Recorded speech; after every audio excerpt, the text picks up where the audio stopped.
एक लंबे समय पहले एक गांव में जगन और सरस्वती नामक पति पत्नी रहते थे। उनका ऋत्विक नामक एक होशियार बच्चा भी था। उनके खुद का एक होटल भी था। वहाँ हर रोज स्वादिष्ट और अच्छा सुगंध आने वाला बज्जी बना के बेचते थे। ऋत्विक भी पढ़ते हुए उसके माँ बाप का मदद करता था। हमेशा की तरह जगन बज्जी बना के बेचने लगता है। आलू बज्जी, मिर्ची बज्जी, ऑनियन बज्जी, आइए बाबू आइए। ऐसे जोर जोर से चिल्लाने पर उस रास्ते में जाते हुए लोग सारे उस सुगंध के वजह से बज्जियां खरीद के जाते थे।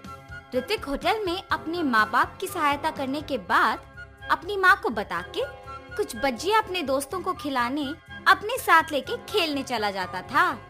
ऐसे उस दिन ऋत्विक हर रोज की तरह उसका काम खत्म करके उसके दोस्तों के साथ खेलने जा रहा था। होटल में से कुछ बज्जियां लेके अपनी माँ को बोल के निकल पड़ा।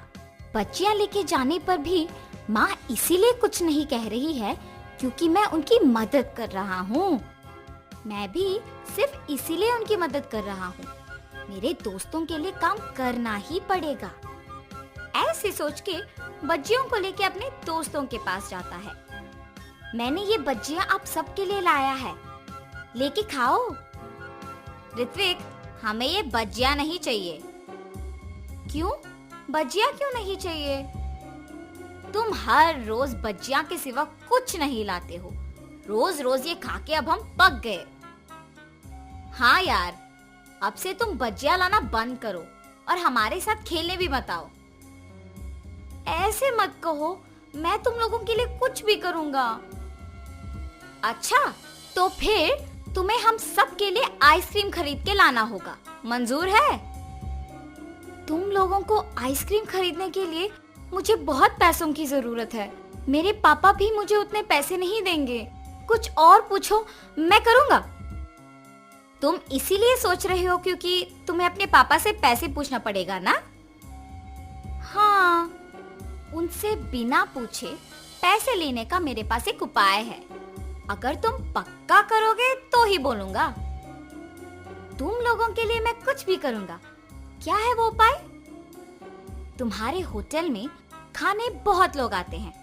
उस समय में तुम्हारे माँ बाप काम में व्यस्त रहते हैं। तो तब तुम जितने पैसे चाहिए उतने पैसे लेके आ जाओ। किसी को तुम पे शक ही नहीं होगा। कोई ये भी नहीं जान पाएगा कि पैसे गायब भी हुए। हाँ, ये भी सच है। कल मैं पक्का तुम लोगों को आइसक्रीम खिलाऊंगा। ऐसे अपने दोस्तों को कह के खुशी खुशी घर चला जाता है। अगले दिन जब उसके माँ बाप काम में लगे हुए थे, ऋत्विक किसी को दिखे बिना चुपके से पैसे लेके अपने दोस्तों के पास चले जाता है। मैंने कहा था ना कि तुम सबको मैं आज आइसक्रीम खिलाऊंगा। चलो जाके खाएंगे। ऐसे वो उसके दोस्तों को लेके आइसक्रीम बेचने वाले के पास जाता है और सबको आइसक्रीम खिलाता है। कल क्या चाहिए बोलो, मैं खरीदूंगा। कल तुम जो कहो वही चाहिए हमें। ठीक है, कल मैं तुम लोगों को मेरा मनपसंद खाना खिलाऊंगा। ऐसे कहकर वो घर चला जाता है। रात में सोए बिना अपने दोस्तों के बारे में सोचते रहता है। कल मुझे अपने दोस्तों को कुछ अनपेक्षित खिलाना होगा। मतलब मुझे कल और पैसे लेके जाना होगा। ऐसे ऋत्विक अपने दोस्तों की कहा मान के हर रोज अपने माँ बाप को बताए बिना उनके मनपसंद चीजें खरीद के देता था। आखिर में ये उसका एक बुरी आदत बन चुका था। हर रोज की तरह जब एक दिन ऋत्विक उसके माँ बाप की काम करते वक्त पैसे लेने गया था तो उसकी माँ उसे देखती है। ऋत्विक, यहाँ आओ। हाँ माँ, क्या हुआ? तुम वहाँ क्या कर रहे थे? मैं कुछ नहीं माँ। सच कहो, मैंने तुम्हें पैसे लेते हुए देखा।